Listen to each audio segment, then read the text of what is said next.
Hello, my name is Rebecca Reichel, and this is my capstone presentation. My study's purpose is to examine how best practices such as small group intervention and social emotional learning can have a positive impact on students' understanding of content knowledge. The significance of my project is to determine how specific efforts will best serve the students in my school's population, enhancing the student's school experience, and in turn increasing the learning of students. The goal is to see growth in students' understanding of academic content through creating a healthy and productive learning environment for them. Ultimately, I want to help support students in my community as well as similar populations.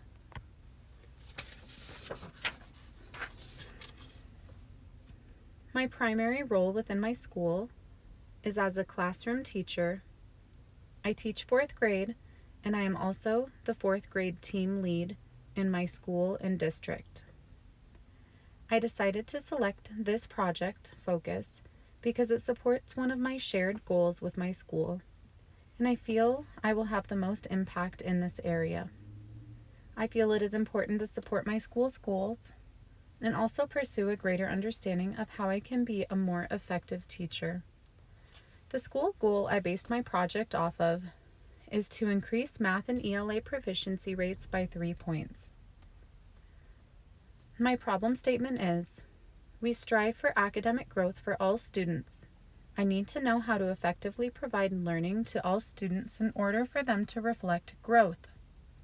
We need to know these practices to ensure that students are mastering necessary skills. I will research best practices for instruction, engagement, and test preparation. This project is significant as it will improve the learning of my students and have a great impact on my school community for a long time to come.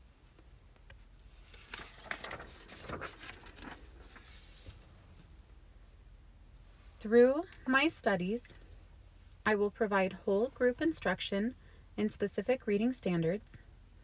I provided small group instruction in the same standards, as well as social and emotional instruction on a regular basis. I selected these practices based on the research I conducted previously in this program and the learning I gained through Grand Canyon University's Canyon Center for Character Education's July 2024 Summit, September 2024 Summit, January 2025 Summit, and March 2025 Summit. I was hoping this project would help me to put into practice the things I have learned in research and to support students' academic growth and apply character education aspects to also support this growth.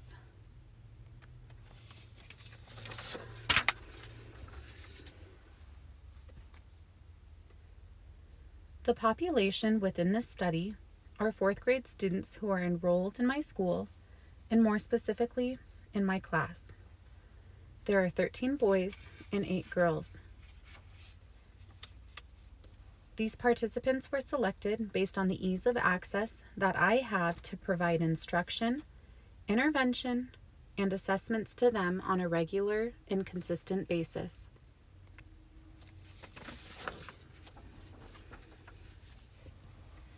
The instrumentation being used in the study are a pre-test in 3 specific reading standards, a post-test in 3 specific reading standards. The school provided English Language Arts curriculum SAVIS. SAVIS also includes the weekly assessments that will be administered to students, supplemental reading practice materials for small group intervention, and I will also be using In Focus social emotional curriculum. Data will be taken from the initial reading pre-test and the final reading post-test, from the weekly assessments from SAVIS, and from classroom observations. This data is organized and updated regularly in a Google Sheets spreadsheet, which I have shared with my mentor. This is where I will observe students' understanding and their potential growth.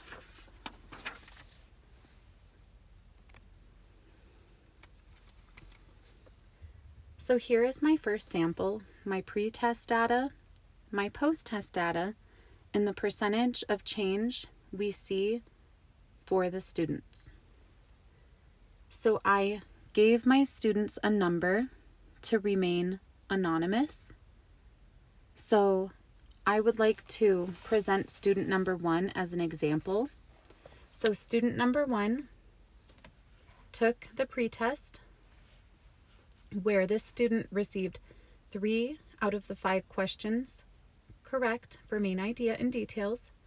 The student answered 2 out of 5 questions correct for text structure, and 3 out of 5 questions correct for reasons and evidence, giving the student a total of 8 out of 15 of the questions correct.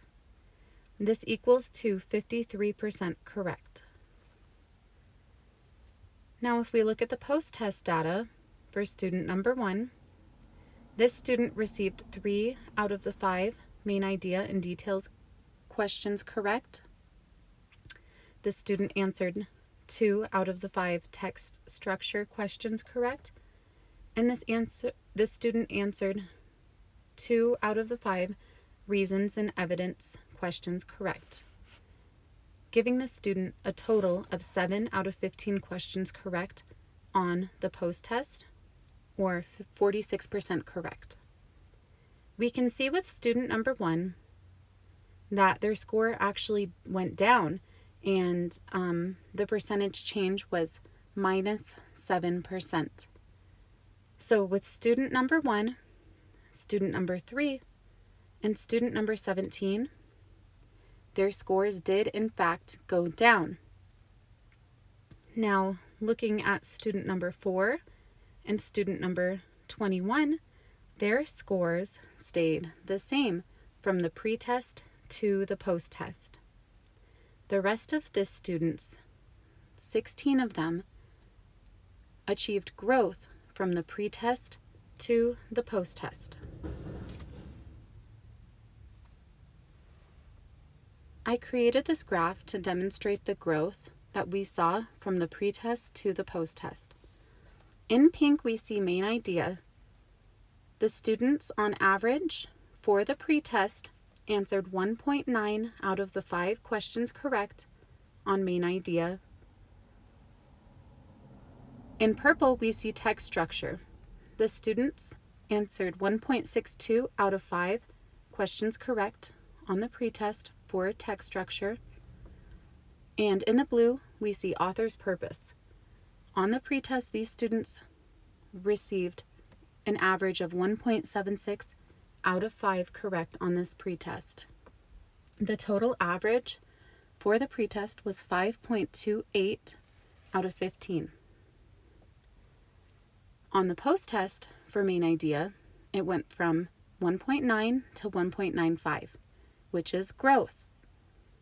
On text structure for the post-test, they received 2.29, coming up from 1.62. And for author's purpose on the post-test, the average score was 2.33 out of 5, coming up from 1.76 from the pretest. The total average from the post-test was 6.57 out of 15. The average growth is 1.29 points, or a total of 8.6%.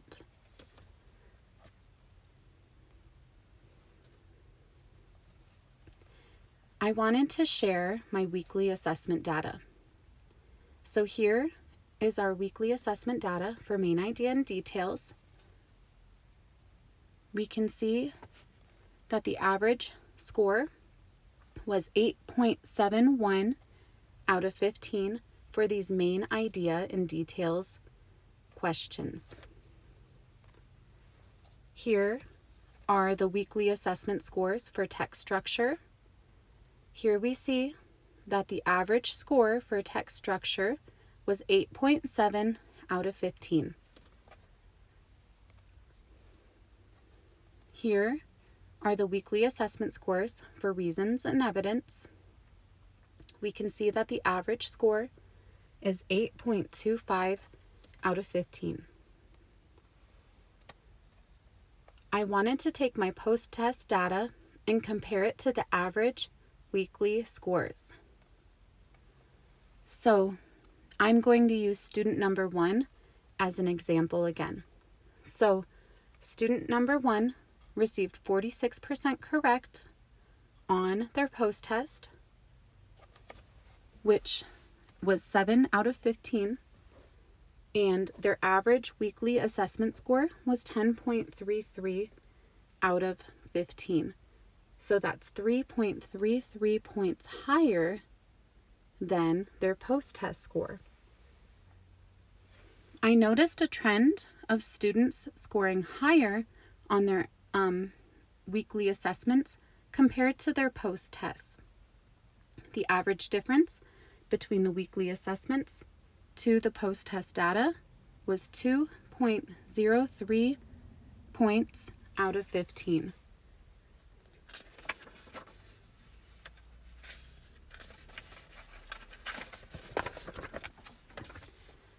I created another graph to demonstrate the post-test data versus the weekly assessment data. So for main idea and details on the post-test, students scored an average of 1.95 out of 5. Whereas on the weekly assessments, students scored an average of 2.95 out of 5 for main idea and details. For text structure, on the post-test, students scored 2.29 out of 5 on average, whereas on the weekly assessments, they scored an average of 2.75 out of 5. And for author's purpose, on the post-test, the students scored an average of 2.33 out of 5, and on the weekly assessments, they scored an average of 2.9 out of 5. The data shows that students had a better result on the 3 weekly assessments compared to their post-test. This suggests that students retain the information better soon after they learned it compared to later.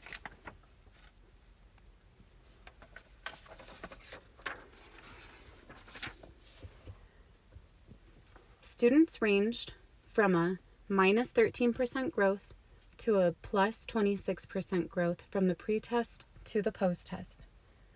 Students showed an average of 8.6% growth from the pre-test to the post-test. Post-test data results conclude that the practices supported student growth and understanding of content knowledge.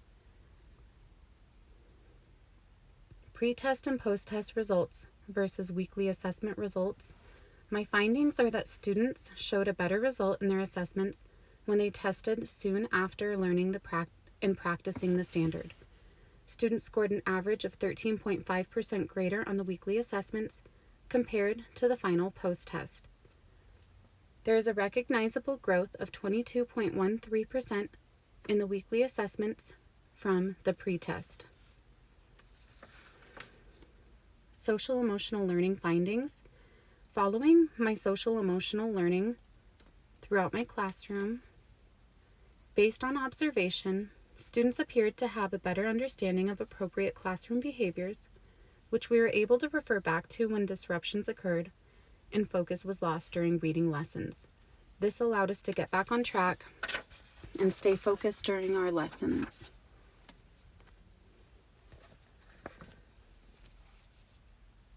Implications of data. The data suggests that following the whole group reading instruction, when students receive small group intervention on the same standard, they are likely to increase their understanding of content knowledge.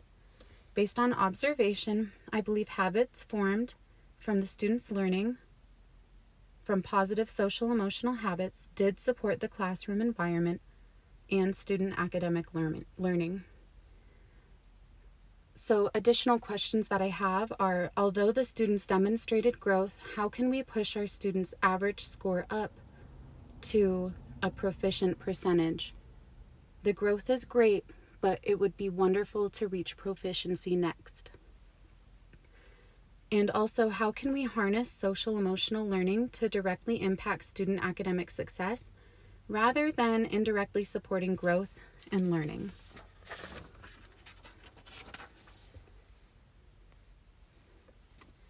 My plans for improvement and disseminating my findings. The first step for improvement is sharing my results with my principal and grade level team. Also, sharing the data with my grade level team can help to decide how to best support the students collectively as a grade level moving forward. Knowing the specific population, the grade level team can help to further dissect the results to support our school's specific needs. The grade level team will also be supportive in answering additional questions like how to best use social emotional learning to more intentionally support students' academic learning. And findings will be shared with students' parents on Monday, Tuesday, Wednesday, Thursday, and Friday at our fall parent-teacher conferences. I will share how they can best support their children in their reading at home.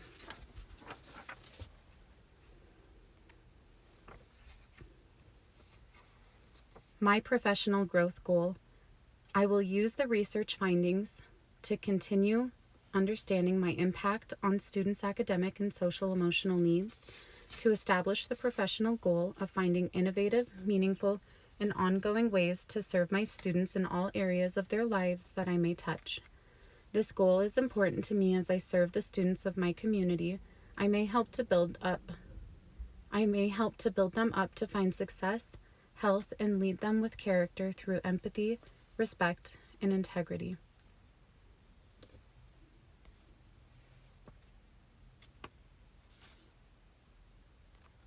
Thank you so much for this opportunity.